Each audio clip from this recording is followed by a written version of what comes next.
they only have each other, but they can't work together. They can't seem to find a good balance.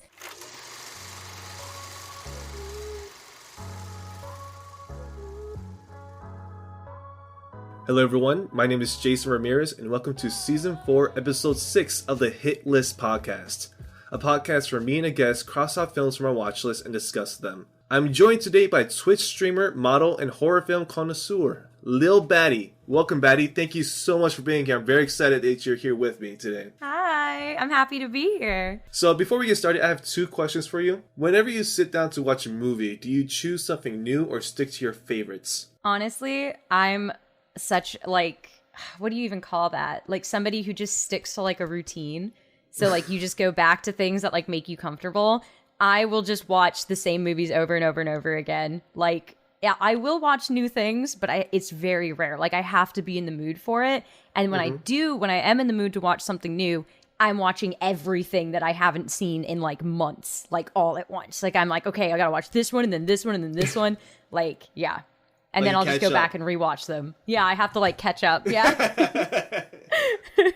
I've kind of done the same as well. Like I think that's kind of like my habit now.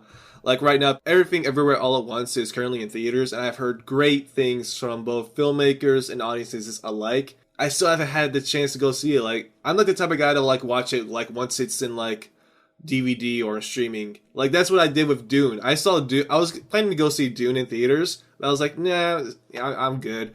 And then when I saw it on Blu-ray, I'm like, why didn't I go see this? This is amazing. Yeah, no, I did the same thing with Dune. And the Everything All at Once movie. I've had so many friends tell me to see it. Same with the new movie X. That's like a new horror, like slasher movie that everyone keeps telling me to watch. And I'm just like, right? Like I want to watch them. I just like, I don't at the same time. Like, not till I'm in that mood, and then I'm just literally going to watch all of them, like, all in the same night, whenever I get in that mood. Have you ever done this thing where you'll watch a movie, like, after the hype, and then you're on Twitter, and like, yo, this movie's amazing, let's talk about it, like, everyone's already done talking about it? That happened to me when I played BioShock Infinite for the first time. I didn't grow up with playing video games. I think that was a good decision on my parents' part because I kind of got a little addicted to it for a little bit. I bought like the whole pack on Steam back in like 2017. So like 4 years after it was released, right? I played it. I thought it was amazing.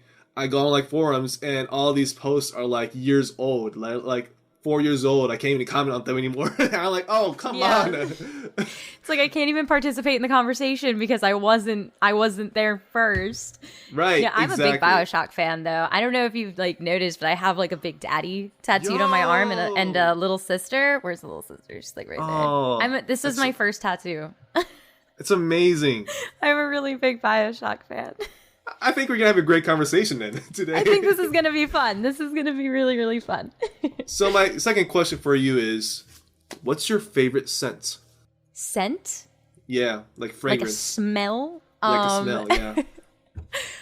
I'm a big fan of like gourmand, warm, like sweet vanilla smells, but also very smoky smells. So like my favorite perfumes that I wear literally every single day are By the Fireplace from a brand called Replica, where they literally replicate scents like that. So they have like a beach one. They have one that smells like a cigar. They have like, like things like that. They have one that smells like a lipstick, like an old lipstick. Like it's very specific smells. But like my favorite one is one that smells like a fireplace. So I wear that one, and then I layer it with, like, a bunch of vanilla, so I smell like a smoky marshmallow, like a toasted marshmallow. I like that. Those are my favorite smells.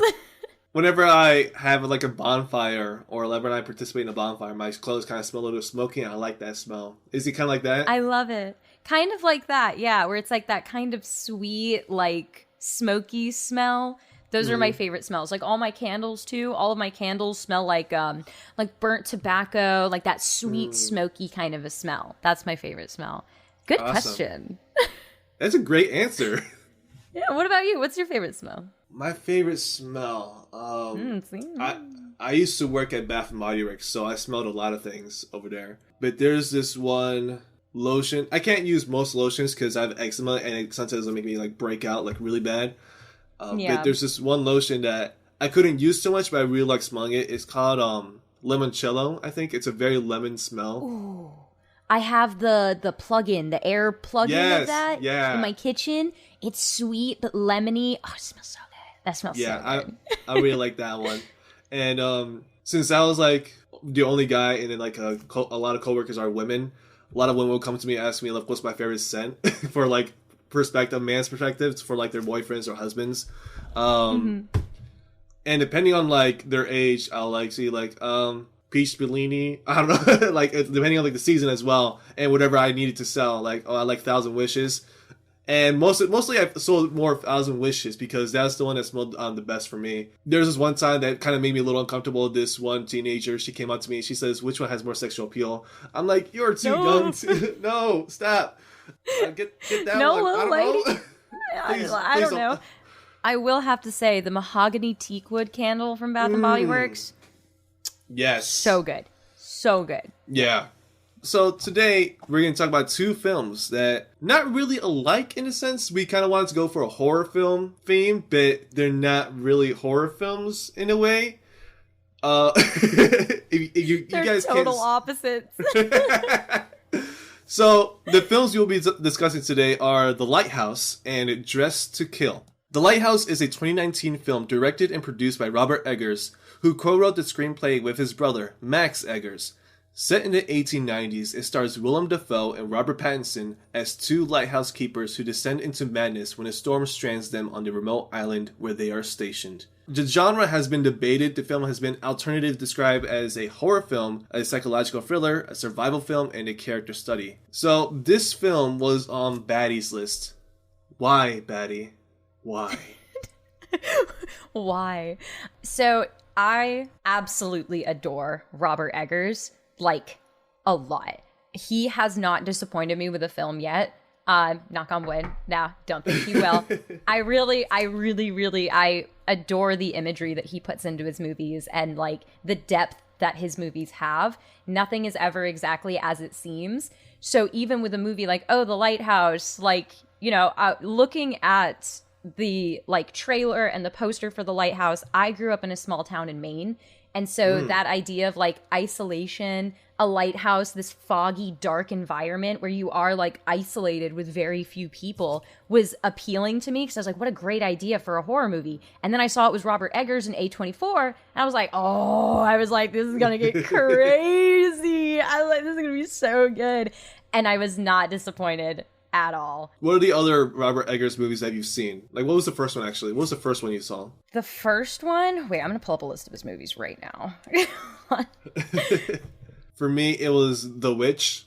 That was highly recommended among a group of friends of mine, and I liked it. I think that has Anya Taylor-Joy in it, right? I think that was his first movie that I ever saw him do was...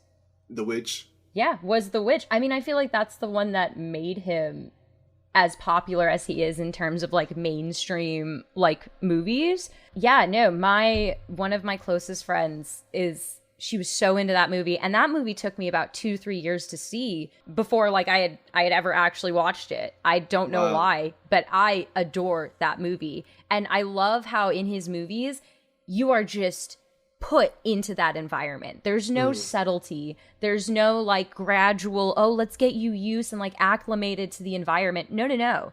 You are put directly into that time period. And like the way that everybody talks, if you don't watch it with subtitles, you're not going to know what you're doing. Like you're not going to know what's going on. And I love that. Yeah, and his new movie, The Northman, just came out, which I'm super excited about because it's the same kind of an idea. Yeah, that one has Ethan Hawke in it, and I saw the Before trilogy for like the first episode for the season. I saw the Before trilogy, and I loved it, and I like Ethan Hawke even more. So I saw him in the trailer for The Northman. I'm like, you know what? I might go back to the theaters for this one. I just might go back. I'll also watch anything with what are their names? The Skarsgårds. I will watch anything that they're in. Like, that whole family is so talented. And Right. Alexander Skarsgård, I saw him in True Blood for the first time, and I was like, oh! So now I love that family. That whole family, they're so good. You got the creepy one, you got the hot one, and it is so, so good. Such a talented family. One of them was in Dune, I believe. I think he was the one who played the Baron, and that was really, really good. That was the dad. What is his name? Because it's the dad and the two sons, like the Skarsgårds. What is his name? Let me look it up. Wait, hold on. We are putting a pause on everything to figure this out. Stellan. Ah, you're right. Stellan Skarsgård. And then it's Bill and Alexander. Perfect. All right, I'm sorry. Sorry for that sidetrack. Oh, you good. You good. This film is, to put it lightly, kind of a mindfuck for people if you're not expecting it. I definitely was not expecting it to go the way it went. So I want to ask you, what surprised you the most in this film? The entire movie. So I went into it almost completely blind. The way that I like to watch movies is pretty much completely blind.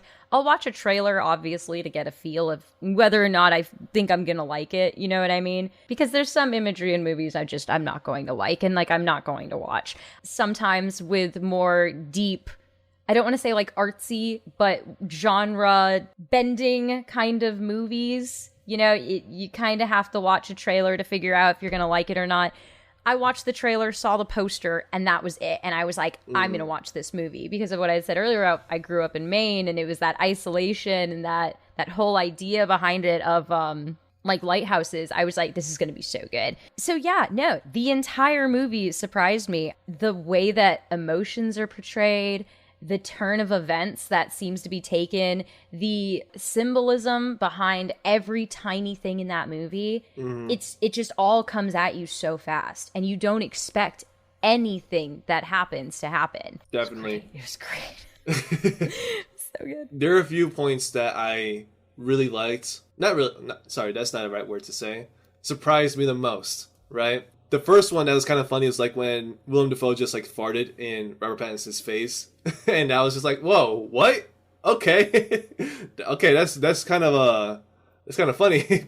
but the one that really made me "Whoa, okay, this is gonna start a little bit more creepy or kind of messed up," was when Robert Pattinson's character, he is annoyed by the seagull and just grabs it and beats the life out of it. He just keeps going. I'm like, bro, it's dead. Let it go. And I have my own interpretations as to what that signified. But actually, yeah, that's actually my next question. What are your own interpretations of the film, specifically with the seagull killing? I think that's a really good starting point for talking about symbolism and the imagery in the movie is the seagull scene, which a lot of people, I feel that kind of defined how they would view the rest of the movie, was that very startling first scene of Pattison just snapping and grabbing the seagull and just beating the shit out of it. But it's interesting, and it does play into the symbolism and imagery of the movie because seagulls are supposed to be the souls of dead sailors and dead sailormen lost at sea and everything like that. That's what the seagulls are supposed to represent. So by him doing that, it's a young man who's, fighting with a lot of insecurity and a lot of issues that he goes through throughout the movie, just completely obliterating this creature that's shrieking in his ear and bothering him and trying to kind of tell him what to do. And you know what I mean? He's just in his ear, getting into his head, and he just takes it and he just beats it. And it's and he kills it. He destroys this creature.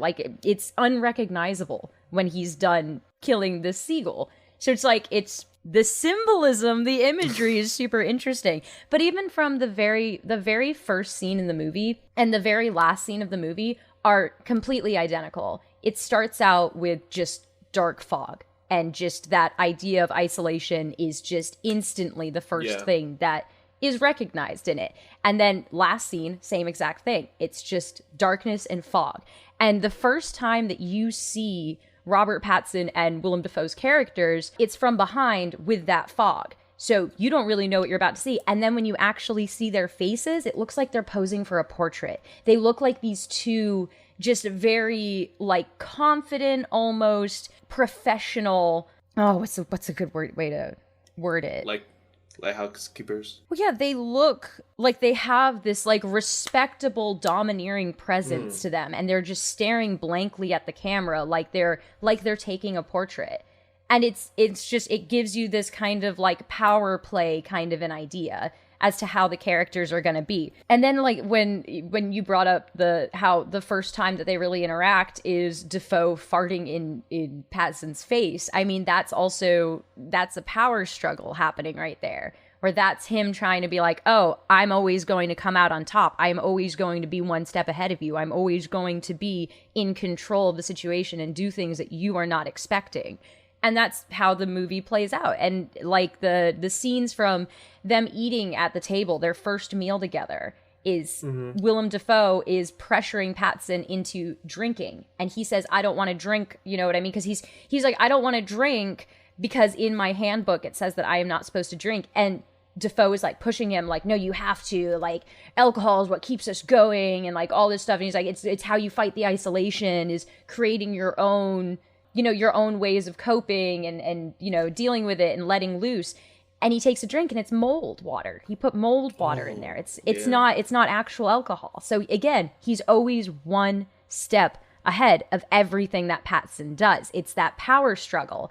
And then a few scenes go by and you get the scene with the seagull. And then it was explained that it was I'm sorry, my thoughts are all over the place, honey. No, I love it. I get so excited talking about this movie, and I'm not sure how you, how you really want me to break this all apart, but I just have, okay, cool. Okay. But anyway, so it follows through in with the power struggle idea with this older man, this younger man, and how he's always staying one step ahead. And actually in the script of the FOIC for the movie, they don't have names in the script of the movie. It is just old and young. Old and young. Mm-hmm. And I thought that was fascinating. I didn't know that. So I went through actually the other night, and I was looking through the script of the movie, just getting like bits and pieces out of it and trying to get a better understanding of how I could get my thoughts across. And that was something that really stood out to me. So in the script of the movie, it does describe Pattinson's character that he looks like a dog that's been in a cage for too long. And I think Pattinson did a wonderful job kind of embodying that. If that's the image that he was supposed to be giving out and getting worse and worse and worse throughout the entire movie. So then at the very end, when that power struggle finally comes and he snaps and he just beats Willem Dafoe like to bits and treats him like a dog. And he says, that's a good dog. That's a good dog. As he's walking him to his grave, he made a grave for him and throws him in there. He's like, that's a good dog. So it's that power struggle then gets flipped. And it's so interesting because a lot of people have viewed the imagery of the lighthouse in its own as either something religious or as something that is like a personal struggle, or it being something that is like Defoe's power over Pattinson. So the whole movie, Defoe is viewed in this lighthouse, constantly being close to the light, doing whatever he wants up there, spending all of his time up there, while Pattinson is stuck underneath in the boiler room, shoveling coal into his version of the light, which is this dark, like, smoky, disgusting place, while Defoe is up top in this very clean, beautiful lighthouse.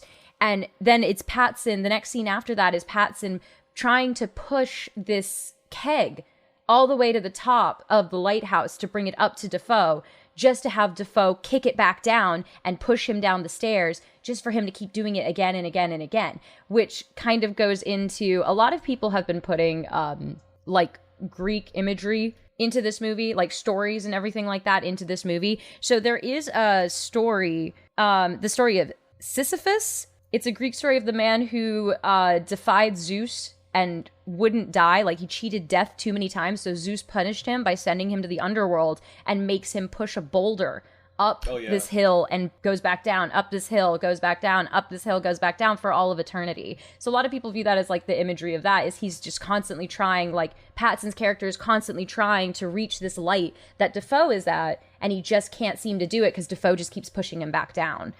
Right. So that's a really cool piece of imagery in the movie as well. I like how we keep saying Defoe and Pattinson instead of the characters' names, because they're both named Thomas in the film. But we're gonna keep it like that. When we're talking about the character or the actor, I think you can tell. I'm talking to the listener right now. So dear listener, we're talking about the characters. We're not talking about the actual actors. Yeah, there you go. That's it. All right, go ahead. Yeah. So while the characters do have the same name. Again, in the script, they're just referred to as old and young. So if you want, we can just refer to them as old and young. If you want to. I just feel like it just really is the best way to kind of describe them. It is Defoe and Pattinson. They just embody these characters so well. We can change it though. I don't mind. No, you're good. You're good. Okay. But just a quick note that I'm going to talk about a little bit later. But even the director, Robert Eggers, said that he couldn't see anyone else but Defoe be that character, because anyone else, it would have been kind of goofy. But he embodied that character so well. I believed he was in the 1890s. I believed he was a lighthouse keeper who spoke that way. Yeah, I honestly couldn't see anyone else doing it in such a convincing way that I couldn't tell that was Defoe. All I saw was the lighthouse keeper. I want to talk about the other person who defied Zeus. It's also interpreted in this film is Prometheus. So in the tale, Prometheus brought fire from the gods down to humans, and he was punished for it by Zeus. And he was tied to... I'm kind of paraphrasing. I haven't read it in a while, but he was tied to a boulder, and every morning or so, his liver would be eaten out by vultures, right? And it will grow back, and it will happen the same time again and again every single day. And so he was tortured for eternity, basically, because he defied the gods and gave fire to humans. Later on, it kind of worked out, because that way, with the fire, the humans were able to sacrifice to the gods. And so it worked out for the gods in the end, but he was never relieved of that punishment. And one of the gods told him, like, Zeus will forgive you. He will let you go if you just apologize. And he said, I despise Zeus. And he chose not to ask for forgiveness. He said, I'm not going to say sorry. So that's kind of interpreted in this film. So let me know if you kind of saw it this way. I kind of saw it as... I saw the island as kind of like a purgatory for Pattinson's character. I kind of saw it as he committed a sin, and he has to atone by going to this island. And depending on how he acted, he would either be redeemed or he'll be punished. He let a man die. He didn't do anything about it. He took his identity and he kind of like ran away. And so I believe that's why he's in the island. That's his own purgatory. The way he was going to be redeemed is if he kind of like recognized his own behavior and treated the seagulls well, whatever. But as soon as he killed that one seagull, that's when the higher powers said, okay, you cannot be redeemed. You're going to be punished for what you've done. And that's kind of how I kind of saw it, as his own purgatory, and he was being punished. They chose to punish him for his crimes. And they even show this in the end when he's naked on the ground and there are seagulls pecking at him and eating out his liver. And I also remember when he fell from the lighthouse when he was trying to paint it, that a seagull was trying to eat out his legs, not his legs, but like his jeans. So I was like thinking like that's maybe some type of foreshadowing, or it could be interpreted another way where it was just another island. It was just a job he was having, but he died when he fell from the lighthouse, and everything else happened. Everything else that happened was just a dream when he fell. So there's a really interesting like perspective that you can take on the movie where they are both the same person, and that kind of goes into the way that gaslighting is portrayed in this movie as well. There's a story of, and this is the whole thing with this movie. I think there's like there's like 3 or 4 stories that a lot of people have been comparing this movie to. And it's obvious, like the liver and the story of, the man pushing the boulder up the hill for eternity as well. There we go. I can never remember his name. I wrote it down so I would not forget. And it will not stick in this noggin. Anyway, so that's an interesting perspective. But there's also that story. It was a short story of the man who turned into a roach. Did you ever read that story? Metamorphosis, right? Franz Kafka. Mm-hmm. Yeah, how he turned into a roach, and his family was so burdened by him that he just locked himself in a room and starved to death. And that was his way of dealing with and helping his family, because with this transformation that he made, he could no longer provide anything that he thought would be useful to anyone else. So he isolates himself and stays as this creature that, we don't know if he could have turned back or not, but he stays as this creature and then just decides that that's where he's going to be. You can see a lot of that imagery in this movie as well. But in terms of the idea that they are the same person, there's a lot of moments where Patson claims that something has happened, and Defoe, I'm sorry, I keep using the actor's name, but comes back and is like, no, you did this, actually. You came at me with an axe. You, like, actually the boat. So, like, the first time it happens is the first notable time that it happens is when the boat that was supposed to bring them more food and everything, because of a storm, it wasn't able to bring them more food. And Patson was like, oh, well, that was yesterday. Defoe's character says, no, that was weeks ago. We are out of food. Yeah. So you don't really know who to believe. And then the next time it happens is Patson starts to go a little bit crazy. And he's like, I have to get off this island. I have to, like, get away from this storm. So he decides to take the little boat and he's trying to get out, but the boat is destroyed. And then Defoe goes up to him and is like, you came at me with this axe and were trying to kill me. And you went ahead and destroyed the boat. Like, you did this.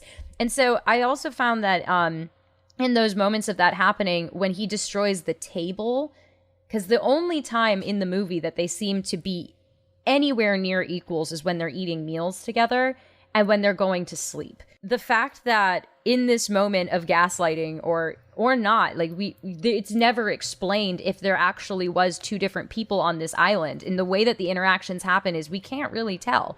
It could be just in one or the other's heads. Like, it could be an entire fabrication of somebody whose isolation is getting the better of him and just needed some sort of human interaction, so he created one of his own. But when the axe is, like, put through the coffee table or like their dining table, the rest of the movie just falls apart. That's when you see the first Kraken imagery or the Poseidon imagery with Defoe. That's when the mermaid starts to become a very big part in the movie, and that's when the seagulls start getting a lot more aggressive as well. Same with the lighting imagery, and the fog gets darker and heavier. The storm gets louder. The foghorn is overpowering any other audio in the movie, because I think that's when you reach this, like, final crescendo in the movie of isolation and stress and paranoia that Patson's character is just being completely overtaken by. So you can't really tell what is real and what's not. So in a way, the movie is gaslighting the viewer, while also you're trying to figure out if this man is being gaslit or not. And it's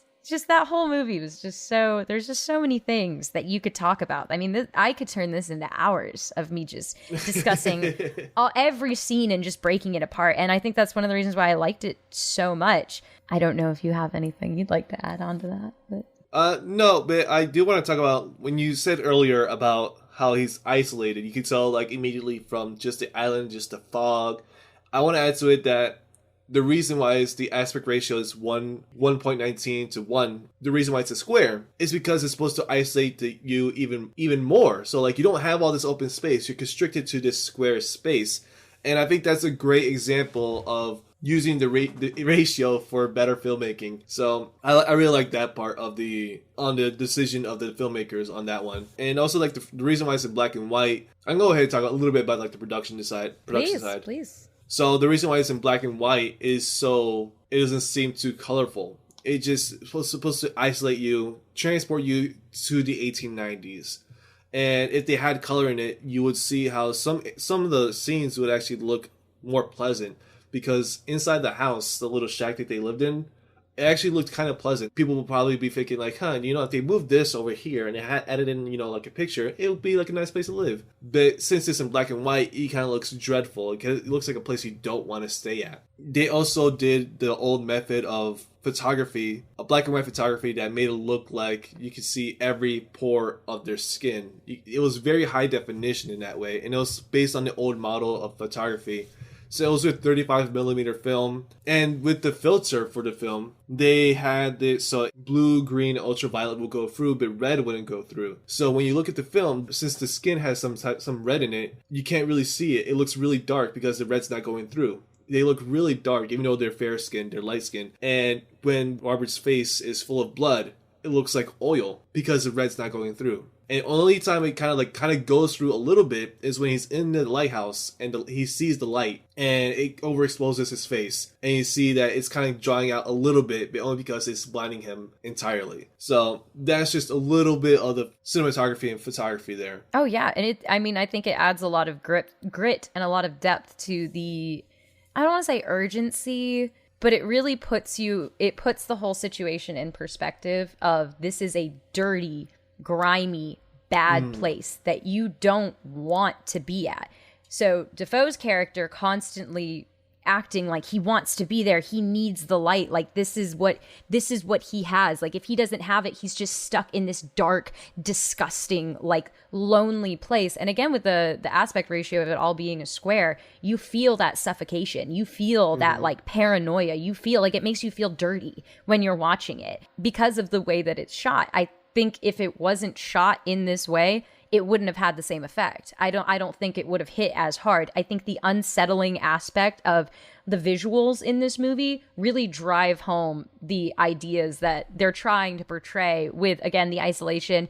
Is this real? Is this not? The light being, and because of what you just said, how it can't pick up red, except for the scenes where they're inside of the lighthouse with that super bright light hitting them, that kind of makes them seem more real. That makes them seem like they've hit this point where they look a little less unsettling, even though they don't. It's very scary when he finally gets up into the lighthouse. It's very, very scary.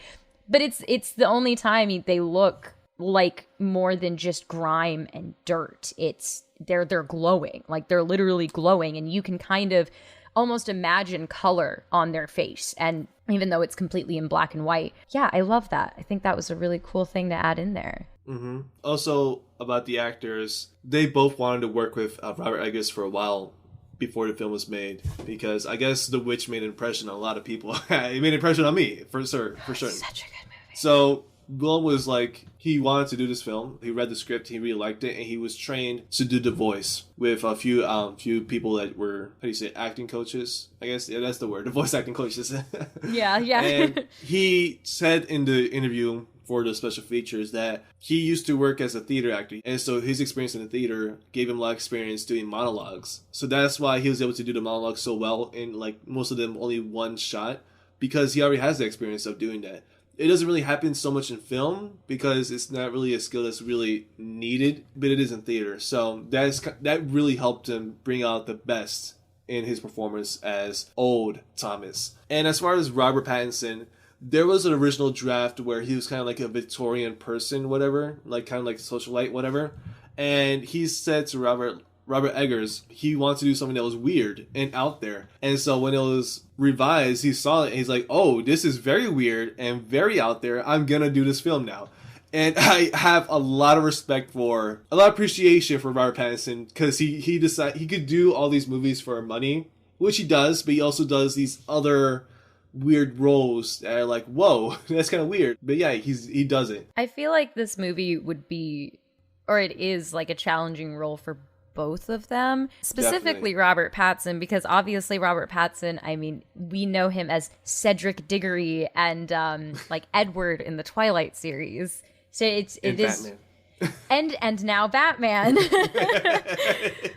But like I just seeing him in this kind of a role, because I hadn't seen Batman when I had watched this movie either. So seeing him in a more serious and gritty role like this was really unnerving. And I think it added a lot, and it made me gain a lot of respect for him as an actor. I already had respect for him, don't get me wrong. But it's, I mean, this really completely blew me away. Like just the way that loneliness is described in this movie too, it's all visual. There's really very little dialogue. So if you're just watching it while you're doing something else, you're not going to understand what's going on. It's a movie you have to focus on, like you have to watch to understand what's happening. One of my favorite scenes in the movie is the scene where the Poseidon Kraken craziness is going on with Defoe's character, like that imagery, whether it's a dream or it's not, we don't really know. And he grabs Patson's arm, and his eyes are the lighthouse, like the light from the lighthouse. And you hear the foghorn and it's super loud.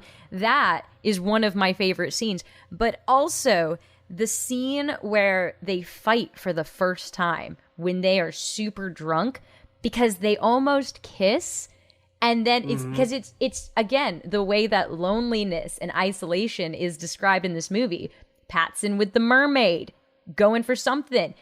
Defoe constantly going back up to the lighthouse and jerking it up in the light because that's his thing. You know what I mean? Like that's what he's imagining as his savior from this loneliness. So when Defoe is just kind of desperately trying to drink and connect with Pattinson's character after being such a dominating character the entire time, it's like this moment of his character breaking down. But then the two, they're so drunk, they're about to fight each other and they're face to face and they almost kiss. And then Pattinson pushes him away and then they start fighting. Like they're just punching each other because they have all these emotions and all these feelings and they're just isolated with just the two of them. They don't know what to do. So one of them is finding it in possibly a fantasy creature that he's just made up in his head. And the other is finding it in an inanimate object in the light from this lighthouse.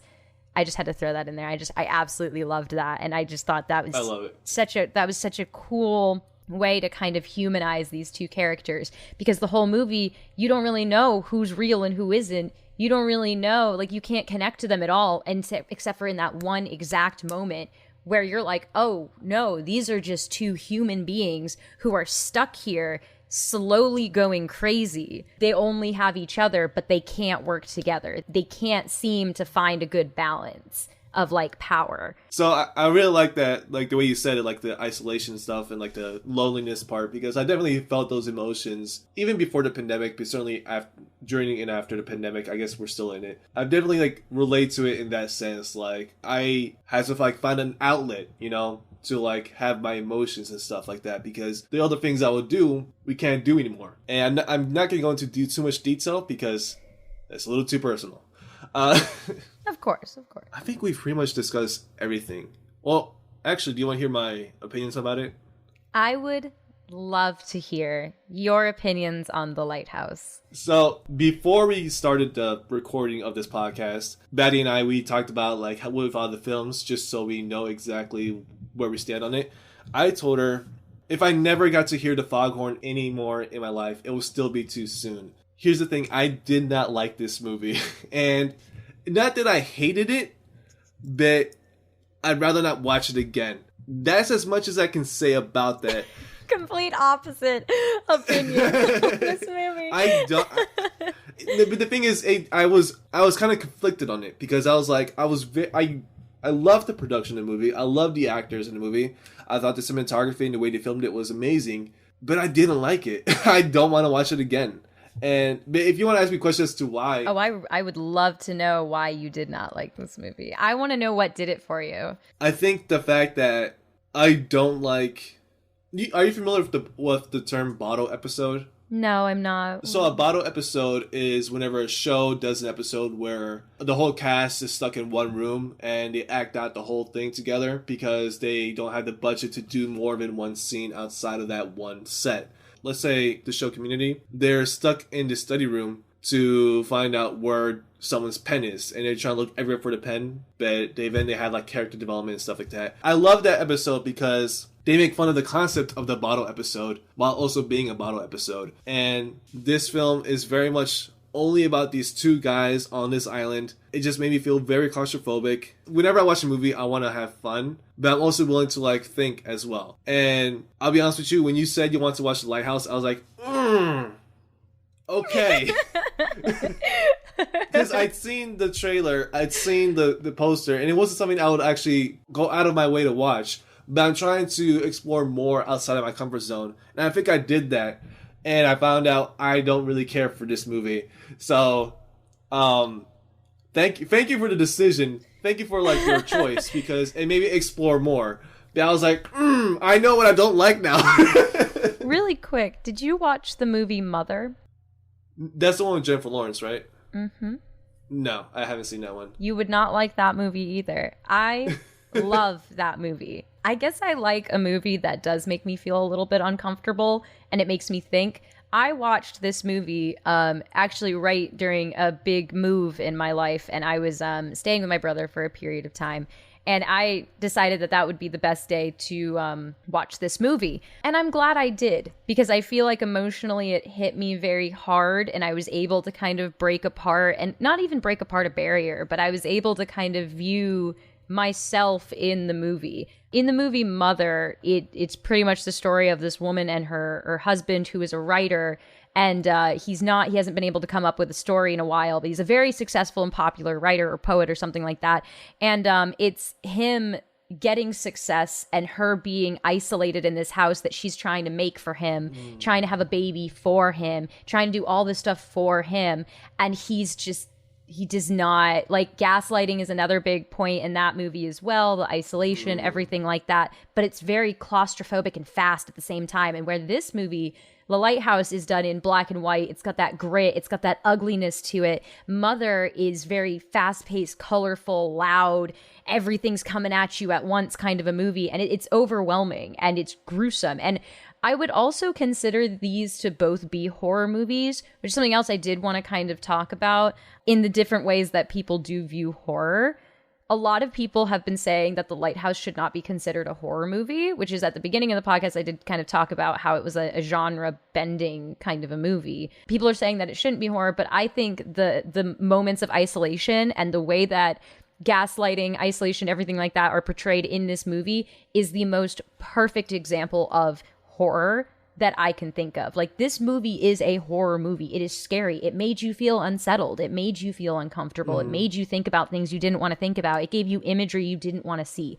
It made you view people in this rough situation taking advantage of each other and not helping each other, and just the gruesomeness that humans can do in search of this one thing that will provide them a moment of happiness.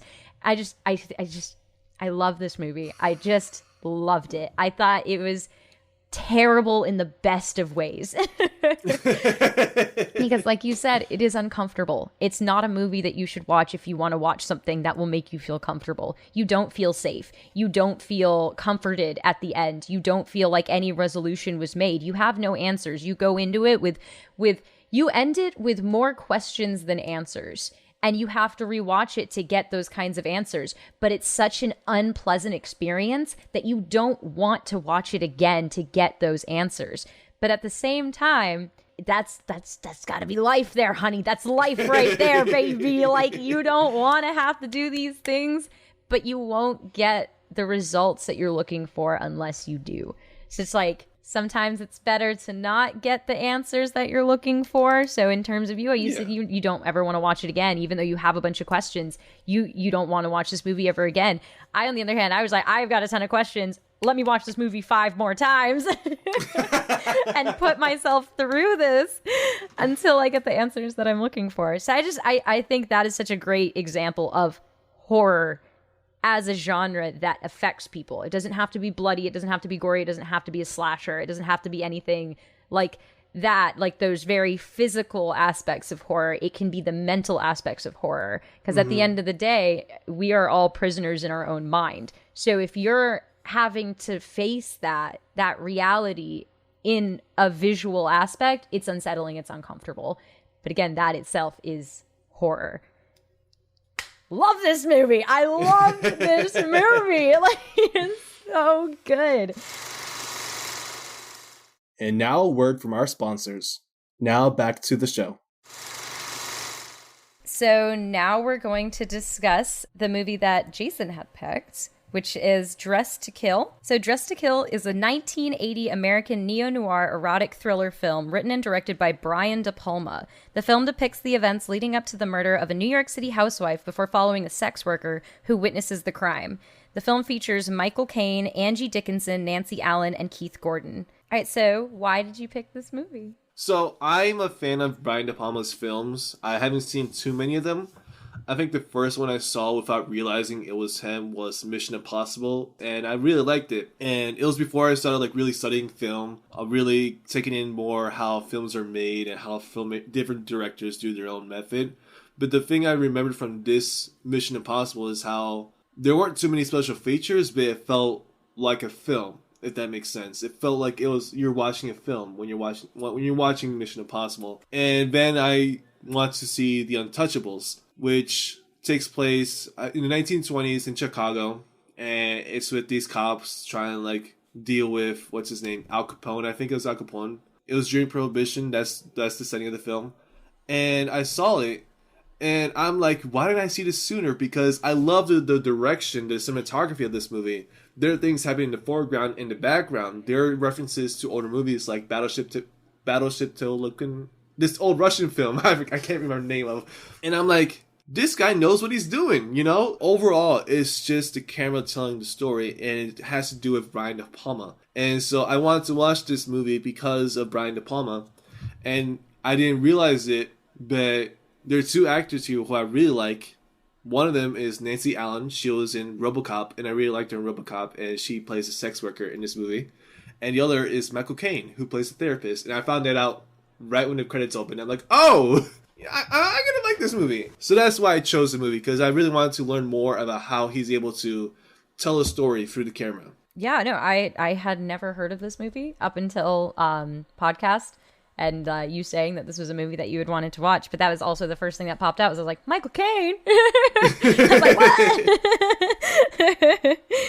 So what is something that stood out to you the most in this movie while you were watching it? So there were a lot of things that stood out to me, but one of them was the split screens. And we're going to talk about a little bit more later.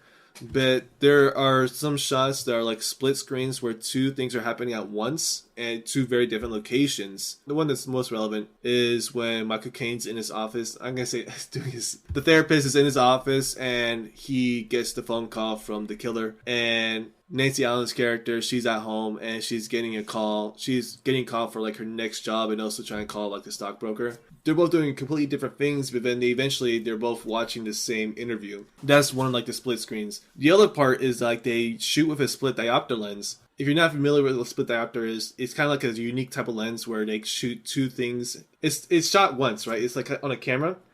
They keep two planes of focus in focus. So it'll keep something that's in the background in focus and something in the foreground in focus, but there's like a split like line in between. And that's where the lens is kind of split to show both of them in focus. The scene I remember the most is when, after the killer's apprehended, they're having that little lunch together on the sex worker with the teenager. Yeah. And they're having this conversation, and you can see that the women who are behind him are kind of disgusted by this conversation that they're having. And they don't say anything, but you can see their disgust with the conversation and how they don't notice the people around them. And the other scene I really liked was when they're at the police station and Michael Caine's character is called in for questioning, and the son of the woman who was killed, he's there as well, and he uses his own technology to eavesdrop on them. And so he's in focus, he's like in the foreground, and the conversation between Michael Caine's character and the cop are in the background, but they're also in focus as well. And so you're not really sure who we're supposed to like pay attention to the most. Whose scene is it? Is it the kids or is it the cops? And that's what I really like about the movie. The split screens, the split diopter shots. Yeah, do you actually want to just go ahead and we're going to jump into talking about that, because I really want to hear a little bit more about that, because it seems to kind of be that to get a better feel on actually talking about this particular movie, I think you have to talk about the way that it's shot. Yeah. Because it doesn't, like you trying to talk about just the actual plot and things that happen in the movie, it doesn't hit as well if you don't understand like the way that everything is shot. So actually, if you want to go ahead and start talking about that, that would be pretty cool. Yeah. So the way De Palma does his films, he always storyboards months in advance. And that's one of the things I love about him, is that he plans for everything. He leaves nothing to chance. He already knows exactly what's going to be shot. As opposed to some other filmmakers like, I'm not going to say his name, but I will, David Fincher, who will do 100 takes per scene and not rehearse. Like, bro, what are you doing? Yeah. De Palma doesn't waste film. He knows exactly what he's going to do. And so in the storyboards for this, which are available in the Criterion Collection Blu-ray, Criterion Collection, if you want to sponsor me, we can talk. Come on, Criterion, hit him up. Yeah. In the storyboard, you see, it's in that small little square, he has like a line between all of them as to what's going on. And so he had this happening from the jump because he knew exactly the type of movie he wanted to make, because of the main theme of the movie, which is about split personas. Because we're going to spoil this movie. The killer and the therapist are the same person. So they occupy the same body. They have different personalities. And that's kind of like what the theme of this movie is, like split personas. a confusion of who these characters are, because in the movie you find out later on there are two women following. Yeah, it's Liz. Her name is Liz. The main character's name is Liz. Mm-hmm. There are two women following Liz, and they look very similar because they're both played by the same actress. And the only time you see Michael Caine in the killer's dress is the final scene in the therapist's office. So it's just like the theme of like split personas, and the best way to tell that type of story is to do split screens and use split diopter shots. And one other movie I like that also used split diopter shot, but not really too much, was Jaws. I'm sure you've seen that movie. Oh, yeah. You remember that scene where the sheriff, he's at this beach, he's worried about people because he can't tell people that there's a shark in the water, but the mayor says, we need money. Very similar tones to today. And you see, like, a concerned citizen comes up to him, has a conversation with him. He can't focus on what he's saying.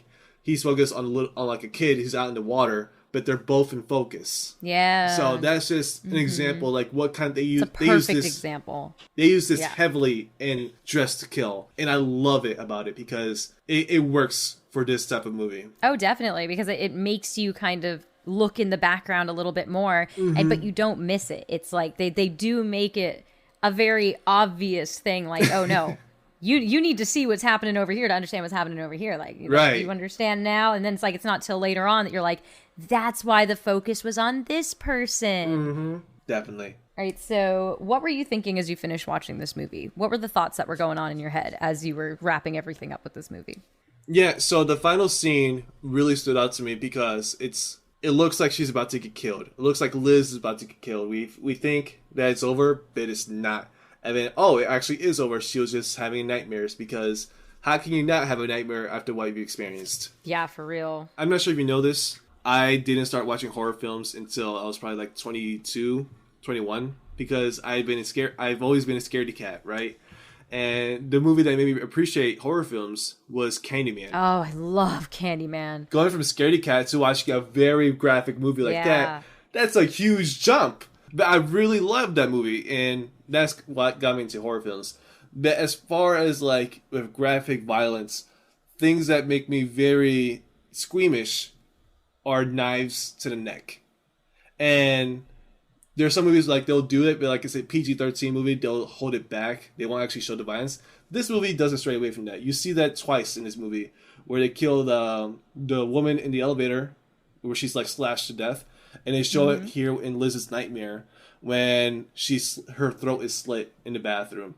So I was kind of that elevator scene is beautiful. Ooh. That elevator scene is so well done, because we've seen elevator murders before. Like we've seen that. It's not. I know that sounds weird, but like we've seen the kill in the elevator before, but I've never seen someone do a kill in an elevator like that. And I loved the secondary view that they had of the little mirror at the top corner of the elevator, and then the woman's just getting like closer and closer and closer and closer. Yes. And the killer, excuse me, is just getting closer and closer and closer, and it's just.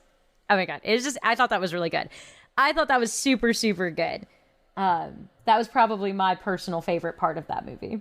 Definitely. I wasn't going to say beautiful. I was going to say, ooh, that's well done. But I wouldn't say beautiful in my opinion. Not beautiful, but just the way it was shot, the colors, everything about it was just so well done. Very well done. It's a great example in suspense, because De Palma, he's been called a hack. He's been called like a copycat of Hitchcock, which he says, that's fine. I take inspiration from Hitchcock, so I don't really care. He has a very chill attitude when people say that. But the inspiration from Hitchcock is kind of evident right here, because we as a viewer know that the killer's still in the elevator, but Liz doesn't know. She wants to help the woman who's dying. And it isn't until the very last second that she sees the reflection of the light on her, which is from the knife. And she's like, oh, no, I'm out. And it looks like she's about to get killed as well. And yeah, that's a great... Which I want to talk about the creating suspense, because De Palma kind of talks about briefly in his interview for the Criterion Collection, which again, Criterion Collection, if you're hearing this, let's talk. He says that we're going to move on to the train sequence, right? In the film, she's being chased by someone who she thinks is the killer, but it's really the cop. Eventually, the actual killer is right there. She's being chased afterwards. In the train subway station. I'm sorry. I'm also going everywhere, just like you. So Oh, it's fine. No, I mean, it's when you get excited about talking about something and you get all over the place. Honestly, it's great. I think that's awesome when people get so excited and like want to tell you everything at once, but you can't. So it's like you got to take it one at a time. I love that. I think that's great because that means you did like it and you're excited to talk about it. Yeah. Mm-hmm. Thank you. Appreciate that. So she's in the subway, right? She's in the subway station and she asks, she tells the cop what's going on, but the cop doesn't believe her. And he just looks at her funny because I think he knows that she's a sex worker and he like doesn't trust her or whatever. And she's like, oh, he's not going to help me. And then this group of guys just follow her. They're just harassing her and she's trying to move away. And so they see that someone's about to kill her and they're like, ooh, we're done. I'm like, whoa. I find that funny. Like they saw someone with a weapon and they don't help her. They just walk away. I found that really funny. Well, it takes place in New York, right? Yeah. Yeah, it's like a perfect, what do you call it? Like a snapshot, or not snapshot, but like a perfect, like a visualization of like how people tend to just be like, oh, don't see it, not getting involved, even though they could have just saved a woman's life. They're like, instead they're like, well, I don't want none of that mess. And it's like, it's kind of sad. It's like, humans can be real selfish. Yeah. But De Palma, he said that he loves trains for this effect because whenever you want to create suspense, using a train is great, especially in a subway, because you're already kind of uncomfortable. You're already in a public place, public transportation. You're inside a train. You cannot move anywhere. You can move between cars, but you can't go anywhere until the train stops. And there are lights flickering. You don't know who's exactly there, and it's in the shadows, and it's at night. So it's a perfect situation to create suspense. And I agree with him on that. I've seen several movies where there are train sequences. I think trains are a great place to have a film because they can't stop. They have a schedule to go to, and you can either have a fight inside this train or on top of the train, and you have to watch out for like bridges. Like whoa, yeah. So a few examples I can think of: Spider-Man 2, which a great example of a train sequence. Doc Ock is fighting Spider-Man. That's a great sequence. Spider-Man 3. I'm not a big fan of Spider-Man 3, but I love the fight between Sandman and Spider-Man, where he puts Sandman's head against the moving train and he kind of like shaves off his head, but it's fine because it's sand, so it's not really violent in that sense, but it is. And also, Collateral, if you've ever seen that movie, Tom Cruise is chasing Jamie Foxx. I love saying that. Tom Cruise plays a villain in that movie, and he's chasing down Jamie Foxx and what's her name? Jada Pinkett Smith. He's trying to kill them, and they're just running in between trains late at night to avoid him, and then they eventually are able to avoid him. What's another good one? Hellboy? I haven't seen that one. Oh, you've never seen Hellboy? Hellboy's got a great scene with a train, like a subway, and then there's, what was another good one like that? I'm trying to think of all the different ones. I had a bunch in my head, and they all just went away. There's this movie with Johnny Depp and what's his name? Forgot his name. He was in the Social Network. People don't like him anymore because of the accusations against him. Armie Hammer. Kevin Spacey? Is that no, not Kevin Spacey. No, it's Armie Hammer. Oh no, not Kevin Spacey. It's the Lone. Yeah, I just remembered. It's the Lone Ranger with Armie Hammer and Johnny Depp. Lone Ranger. Mm-hmm. And I love like the scene where they're fighting on the train because things keep going weirder and weirder. And also more violent, they're fighting. But that's a great example of a train sequence that I love. Ooh, Indiana Jones. Ooh. Indiana Jones. When he's like a kid and he's on the train and there's like all the animals and stuff and then the snakes. That's a really good one too. Yeah. That's a good one too. So we're kind of going off topic, but essentially De Palma says... This is turned into trains, planes, and automobiles. De Palma says that he loves using trains for suspense. And another example of like creating suspense is the therapist's office. So people who didn't figure it out until then, the therapist is actually the killer. Most people don't know this until the very last moment when Michael Caine is right behind Liz.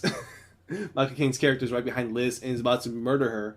And she's warned, and then he's shot by the other woman who looks like him. Yeah, that moment was like, ooh, this is kind of... Because when I was watching that movie, I thought the killer was right behind the teenager. Because it looked like it was. The only suspense I felt in the office was Liz trying to seduce the therapist so that she could find the information. That's the only suspense I felt there. Like, oh, is she gonna do it? Okay, she did it. She's good. But then you realize, no, that's not actually. Liz is the one that's in danger, and she's saved right at the last second. And that's a great example of suspense. That's pretty much why I love this film, because it's just the way you tell a story through the camera and through editing and music. Yeah, no, definitely. I would actually like to talk about the music a little bit. The music composition in the movie and how that kind of ties into creating suspense. Yeah, the composer, he loved working with De Palma because he will give him free reign to do whatever. So there's this scene in the museum. There's no dialogue whatsoever. No one is speaking. All you hear is the music and some other sound effects. When he watched the scene again for like the interview, he said like the woodwinds are her and the strings are him or something like that, where different instruments represent her movements and different instruments represent the other man's movements. I was like, yeah, you're right. I did feel that. You're right. As far as like the music composition for some of the sex scenes, he said he didn't want to do saxophone because up until then, all erotic films would use saxophone. And he wanted to do something different. And he did something different with this where it's there's like some vocalization. There's like some sort of chorus in there. And it sounds like, in my opinion, kind of like a siren, you know? Not like a siren. It's very like, dreamy. There we go. Very dream sequency, very like, yeah. I love it. Spooky in a way. Like Yes. And he did it that way to stray away from that type of sound, that type of music. And I think he did a very good job with that because it was a very unique for the film and unique in its own type of music. And also some elements of the Psycho theme from Alfred Hitchcock's Psycho. You know, when she's murdered in the shower, but he didn't want to do it because other filmmakers have been doing that as well. So he chose not to do that. But there's some influences of it in there. So in the first scene of the dream sequence where she's dreaming of like that rape fantasy, you do hear of it a little bit. When it goes from like ethereal, dreamy, like seductive music to like, oh, horror music. Oh, she's being raped, whatever, and all that. Yeah. So you hear that in the beginning, and you hear that throughout the film. Such as when the last time we hear it is the very ending when Liz is being killed in her nightmare. Yeah, it does seem like he kind of keeps any music from the sex scenes are put into like dream sequences. Or even like when they are walking around in the museum and things like that, that kind of audio could also be something that they tied into like one of the sex scenes or something because it sounds very dreamy. None of it sounds real. Everything, like the way that the music seems to be in the movie, it makes everything seem like it's a dream. I did really like the music in the movie. I'll give it that. The music was great. So you did tell me, you kind of gave a hint as to like you didn't like this movie. Yeah. Can you tell me a little bit why? The thing that I didn't like about the movie is it was kind of discriminatory towards transgendered people because it kind of gave the effect that like, oh, if you're transgendered, you're mentally ill. That's something I wasn't a fan of. And De Palma has said in later interviews that that was kind of an ignorant take on the film. I think him coming out and saying something about that is good because obviously we learn, we're constantly growing as people and we learn from our mistakes and we learn in time what things are okay and what's not. And I think that was a very common trope in a lot of horror in like the 80s. I mean, Sleepaway Camp. We could even discuss Sleepaway Camp a little bit when it comes to like some sort of gender dysphoria was being viewed as a very negative thing. It was viewed as something that, if you have this sort of dysphoria, these sort of like questioning of your, gender from birth, like your assigned gender at birth or anything like that, then that means that you are mentally ill and that means that you could be doing bad things. Obviously, it's a load of horse shit to think like that. But I think in the 80s, that was a common, even in the 70s, 80s, when it came to like these slasher films, that was a common trope. So it's great if he did come out and, he was like, did not like that. That was definitely something that turned me off from the movie when I like figured out that was what was happening. Because I will also have to say, one of the things I didn't like about the movie was very obvious. It was very like, kind of had an idea of who the killer was going to be. Like while you're watching it, which, any thriller should do that. Any sort of murder mystery should do that. I am also not a huge fan of the like erotic noir, like thriller kind of movies. Not a huge fan. not my thing. It just, I get so like uncomfy. I'm like, ooh, like, getting dirty, like, ew. So like that's not my favorite thing. So I wasn't a huge fan of that. The pacing in the movie did not do it for me. I understand what he was going for with everything being kind of like a dream sequence kind of a feel to it. It gave me definite like David Lynch, Twin Peaksy kind of vibes every once in a while, which I love. Twin Peaks is one of my favorite shows of all time. I think it was so focused on the sex aspect of things that I couldn't take it seriously. And I do think, you know, I'll give props where props are due. I like when movies are unafraid of viewing or having women have sexual urges and needs. I think that's great because in society, it's viewed that women, it's dirty, it's bad if you are a sex worker, or if you have any sort of like sexual urges or needs, like sexual health is non-existent for women. That's a man's thing. You know what I mean? Like I hate that mentality, which again was something big in, you know, obviously earlier films and, you know, anything like that. It's slowly going away, which is great.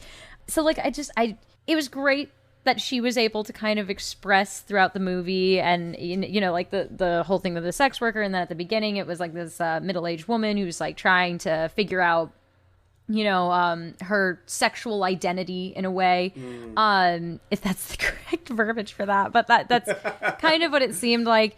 It was just, this movie just did not do it for me, and I wish it did, and I wish they did kind of tackle different topics in a different way. Again, have to take in the time period that the movie was made. Things were a little bit different. Education like we have now is not as easily accessible. Not excusing any of the things in the movie, obviously. Just, you know, when you watch a lot of older film, it does seem to have these common themes. So that did kind of turn me off from it. And it's just, I don't know, man. It was so slow. Like the pacing I just could not focus on it. It took me like 3 days to watch this movie because I just could not focus on it. I couldn't pay attention. And then there wasn't a lot of depth to it. I like a movie, obviously, because of my opinions on The Lighthouse. I like a movie that really makes me think about things, that really like puts me in an uncomfortable position, that you know, that's compelling in more ways than just one or like two. Like, it makes you want to think about it after you're done watching the movie. And even while I was watching the movie, scenes would happen, and I was just like, all right, cool, that scene's done. I wasn't lingering on anything, you know? I like to linger. I like to take whatever I see and kind of digest it a little bit more. So then, like, when the movie was over, I was like, okay. I was like, it's over. That's great. So I do understand why people like that kind of movie. Like, I definitely understand the appeal behind a story has a beginning, a middle, and an end. It just, this particular one just was a little dull for me. And because I don't find the, like, erotic thriller thing to be an alluring genre or anything like that, or a piece in a movie, it didn't click with me. And I, you know, it's totally fine if it did. If, you know, if you like having, like, watching a movie, or just in general, like, listeners, anything in general, if you like having a movie that has those sort of themes in it, and that does, like, you do find that appealing, there's nothing wrong with that. That's great. Watch a ton of them. There's a bunch of them out there. Just personally, wasn't my cup of tea. I will never watch this movie again. The same way that you won't watch The Lighthouse again, I will probably never watch this movie again. And that's okay. I don't think it was bad. It just wasn't for me. It was in no way a bad movie. In some ways it was bad. But it wasn't a bad movie as a whole. It just wasn't for me. Yeah. We had the same opinion for, like, each other's films. That's the common theme for today. Yeah. That's the common theme. Which I think is great, though. I mean, I like that we both ended up picking movies that, I mean, we'd never seen, or like I had never seen Dressed to Kill or The Lighthouse, and this pushed me to finally watch it, and I found something that I really, really loved, but then also kind of discovered a genre that I don't particularly care for. But I never would have watched it if it weren't for, you know, you saying that this is the movie that I wanted to watch. So there's nothing wrong with watching something you would have never, you know, seen yourself watching. Because now I can say, though, I've seen it. Wasn't my favorite thing if somebody asked me how I felt about it.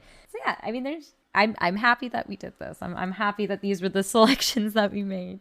I'm very happy too, because last season I liked all the movies basically. This season it's kind of half and half, and I'm like, oh, Finally, that's what I'm looking for. It was interesting. Like, I definitely think going into The Lighthouse, I was unsure if I would like it or not because it did take me so long to finally watch it. And I remember people, I had heard a lot of mixed reviews of people being like, have you seen The Lighthouse yet? And me saying no, and people either telling me that they loved it or they hated it. There was a very mixed, that was like a very mixed bag kind of a review. And even people that like, you know, I truly, really, really trust their movie recommendations and things like that, who told me they didn't like it. And so I was like, well, I'm probably not going to like it. I don't want to get disappointed because I thought the imagery was so cool. And I was like, I don't want to be disappointed by this. Because I told you I had like a personal connection to the imagery of lighthouses and the isolation of like a place like Maine. And, you know, just the whole way that they look like the sailor kind of a thing. So I was like, I don't want to go into this and be disappointed. So again, if it weren't for the podcast, I wouldn't have actually watched it. And again, I really love it. My desktop background is one of the pictures of, you know, Defoe and Pattinson in The Lighthouse, and I absolutely loved it. I have like a t-shirt coming in the mail for it too. Awesome. I really loved this movie, and I wouldn't have finally sat down and watched it if it weren't for you. So I appreciate it. Thank you. I love this positive influence on people's lives. I'm very humble about it. I love that it's like this movie that like really affected you in a way that was like negative. You're like, well, I'm happy that you found a positive. I'm happy that you think so positively about this. So that concludes our conversation today. Thank you so much, Batty, for being here. I really liked talking to you today, and I hope you could come back and do another one. I think we'll have another great conversation. Definitely, anytime. Thank you for having me. We already kind of know, but I always ask this question. Were the movies a hit or a miss with you? Lighthouse, definite hit. Definite hit. Dressed to Kill, gonna have to be a miss. It's a miss. It's the opposite for me. Lighthouse, it was a miss, but it was a contested miss. Like, it was on the edge of being a hit and on the edge of being a miss, but I had to go with it. It's a miss for me. Dressed to Kill was a definite hit for me. But you know what? I love it. We're opposite on this one. I love it. Me too. So where can we find you on social media? You can find me on Twitter and Twitch under Lil Batty with 2 Y's. You can find me on Instagram at lil.batty with 1 Y. You can find me under all my socials under Lil Batty, 2 Y's, 1 Y. Who knows? All my socials are going to be linked together. So if you go to one, you'll find the others. Awesome. So I was stalking your Instagram. I mean, doing research for the interview. And I saw you have a lot of pictures of yourself on there. Don't stop doing that. It's nice. No, thank you. I'm glad you like it. I like that. Thank you. So that's all for today, folks. You've been listening to the Hit List Podcast. My name is Jason, and until next time, cross off a new film from your list. Thank you for listening to the Hit List Podcast. If you liked this episode, please consider giving us 5 stars and leaving a review. It really does help. You can also follow us on Facebook at The Hitlist Podcast and Instagram at _hitlist_podcast.